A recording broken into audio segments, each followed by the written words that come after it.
देखते हैं ना कि यहाँ पर 84 लाख योनि है, तो कोई डंगर है, कोई कुत्ता है, बिल्ली है, शरीर कई प्रकार के। यहाँ पर रोड पर देखते हैं कोई मोटरसाइकिल है, कोई टेम्पू है, कोई बस है, कोई कार है। ये क्या है? आपको भभुआ पुदरा जाने का क्या है जी? साधन है। अब तय आपको ही करना है कि हमें कहां जाना है, कि रैन बसेरा होटल में जाना है। अब यात्रा तय आप करेंगे कि कुंभ का मेला लगा हुआ है, प्रयाग जाना है ना? आप ही ना समझेंगे कि कैसे जाना है और कौन सी गाड़ी से जाना है। जाने का भी आप ही समझेंगे कि किस गाड़ी से जाएंगे। तो ये साधन आप पा गए। ये शरीर जो है क्या है? साधन है। साधन किया नहीं जाता। अब रही बात की ये गाड़ी चलाने में आपको ध्यान रखना है, और आपके भीतर वो ड्राइवर जो चेतना है, जो जीव है, वो बैठा हुआ है। बड़ी सरलता से समझिएगा।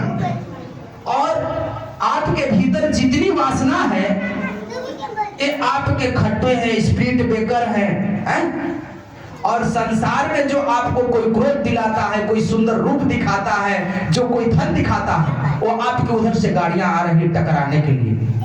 उसको ध्यान देना है कि कोई आए गाड़ी उधर से तो मैं कहीं लड़ भिड़ न जाऊं। ठीक से अगर समझेंगे तो आप कुछ करने की बात नहीं। जो हम आंख बंद कर बैठते हैं, ये जानते हैं क्या है? हमारी चित्त की एकाग्रता है। इससे हमें ताकत मिलती है, इससे हमें शक्ति मिलती है कि हम अपनी इस शरीर रूपी गाड़ी को ठीक से इस जीवन की यात्रा को तय कर सकेंगे। इसके लिए हम एकाग्रचित करते हैं, हम ध्यान करते हैं, हम सुमिरन करते हैं। तो ये आपका ध्यान रहा, ये साधन रहा। और ऐसा ध्यान रखना, ऐसा मन का स्मरण करना, सुमिरन करना, जहां मन मिट जाए, मन बचे ही ना, बस तू ही बच जाए।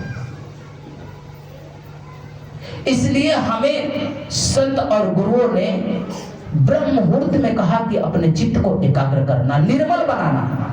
सदगुरु कबीर कहते हैं कि कबीरा मन निर्मल भया, कि जैसे गंगा नीर पाछे पाछे हरि फिरे, कहत कबीर कबीर।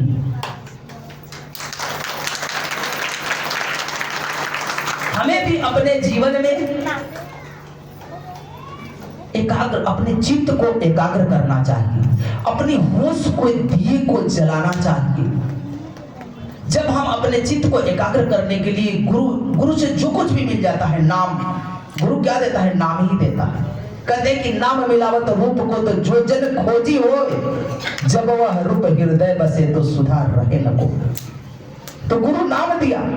क्यों दिया नाम? क्यों कहता है कि इस नाम का स्मरण करना? क्यों कहता है कि यही रूप का ध्यान करना? ताकि वहां पर मेरा चित्त, मेरा मन एकाग्र हो सके। इसके लिए देता है, ताकि इस शक्ति को मैं पा करके इस जीवन रूपी गाड़ी को ठीक तरह से चलाकर मैं उस गंतव्य तक पहुंच जाऊंगा। जन्म तो हुआ, लेकिन एक छोर से दूसरे छोर तक पहुंचने के लिए ये दिया कि तुम इस तरह से चलना। इसलिए गुरुओं ने मुझे जीने की शैली देता है कि कैसे मुझे इस गाड़ी को चलाना चाहिए, किस तरह से चलाना चाहिए। और स्वाभाविक है कि रोड पर गाड़ी चल रही है तो उधर से भी गाड़ी आएगी। आपका अकेले गाड़ी रोड पर नहीं ना चलती है, तो आप अकेले का मनुष्य नहीं है। यहाँ पर ये जितने मनुष्य हैं, उनके अपने अपने भिन्न भिन्न विचार हैं। वो अपने अपने ढंग से स्वतंत्र हैं और अपने अपने ढंग से जीना चाहते हैं। रही बात कि आप अपने ढंग की गाड़ी कैसे चलाएंगे। देखते हैं कितने लोग तो दारू भी पी करके इधर उधर गाड़ी चलाता है। देखते हैं कभी कभी आप लोग भी भक्ति भजन करते हैं तो रोड पर निकलते होंगे, कहते बड़ा सत्संगी है, देखो ये कैसे क्या कर रहे हैं। अब ये साधु बन गए। काय का साधु? ठोकी तो है, हम जानते नहीं। वो आपके गाड़ी को ठोकने यानी शराब पी लिया है, संसार का वासना रूपी शराब पी करके आपको तमाम प्रकार की बातें कहते रहता है। लेकिन हमें क्या करना चाहिए? हमें अपनी गाड़ी संभालनी है, हम उनकी गाड़ी में नहीं ठोक दे। वो शराब पिया है, हम तो होश में है। और कभी कभी तो ऐसा होता है, देखते हैं गाड़ी वाले ने गाड़ी बेचारा साइड में किया है और दूसरा गाड़ी वाला इतनी बेहोशी में रहता है कि खड़ी गाड़ी में भी ले जाकर ठोक देता है। आपको भी कभी कभी ऐसा होता है कि आप चुप मार के बैठे रहेंगे अपनी कुटिया में और कोई आएगा, यही पर देखो रात दिन बैठे तो हम पूछते हैं लोग क्या करता है, यही पर बैठा रहते, सारा पखंड यानी ठोक देगा। आप आपसे कुछ लेना देना नहीं, लेकिन बराबर वो ठोकने के लिए आपके यहाँ पहुंच जाएगा। तो संत होते हैं तो संत को क्या करना चाहिए? संत तो उसका जवाब और उत्तर देते ही नहीं, समझाने की प्रयत्न करते हैं। वो तो सदा अगर कोई उनको ठोक भी देता है तो सोचते हैं कि दो शब्द अच्छा ही सुनाए, ताकि इसके भीतर, वो सदा यही सोचते हैं कि इसके भीतर थोड़ी सी समझ आ जाए तो शायद इसका जीवन सुधर जाए। वो तो सदा करुणा करते हैं। देखते हैं वो तो वृक्ष के भांति होते हैं। कहते तरुवर संत जन चौथा वर्ष में परमार्थ के कारण चारों धारी थे, उस परमात्मा के कारण ही तो इनको शरीर ये धारण किया, दूसरे के कारण नहीं। देखते हैं इधर से बच्चा अगर रास्ते में बैर का पेड़ मिल जाता है तो ढेले चलाता है पेड़ वृक्ष के ऊपर, पत्थर मारता है ना जी, तो वृक्ष उसको पत्थर नहीं मारता, क्या करता है?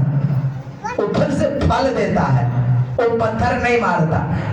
तो संसार के व्यक्ति तो अकस्मात ही संतों को क्या करते हैं? उल्टे सीधे बात कहते रहते हैं। लेकिन संत को क्या करना चाहिए? गुरुजन को क्या करना चाहिए? साधु महात्मा को क्या करना चाहिए? उनको अच्छा ही रास्ता देना चाहिए। वो उनकी समझ है जो आपको कह रहे हैं, उस बात को सुन करके अपना रास्ता कभी बदलना नहीं चाहिए कि बदल देना चाहिए, नहीं बदलना चाहिए। अपने मार्ग पर ही ठीक होकर के चलना चाहिए, क्योंकि परमात्मा ने आपका चुनाव किया है। पूरे गांव क्यों नहीं सन्यासी बन गया? पूरे गांव क्यों नहीं चोला पहन लिया?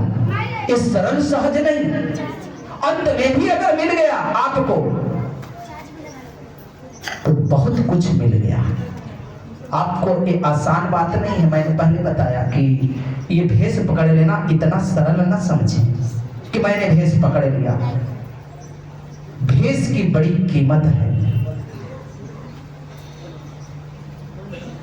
संत जो होते हैं उसी के रूप होते हैं। परमात्मा का तो साक्षात रूप है। कहां तुम भगवान खोज लोगे? बताओ, इतने जन बैठे हो, किसने भगवान देखा है? किसी ने देखा है तो हाथ उठा दे कि मैंने भगवान देख लिया।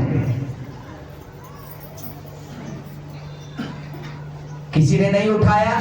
बहुत सारे लोग को मना कर आ गए, वहां नहीं मिला।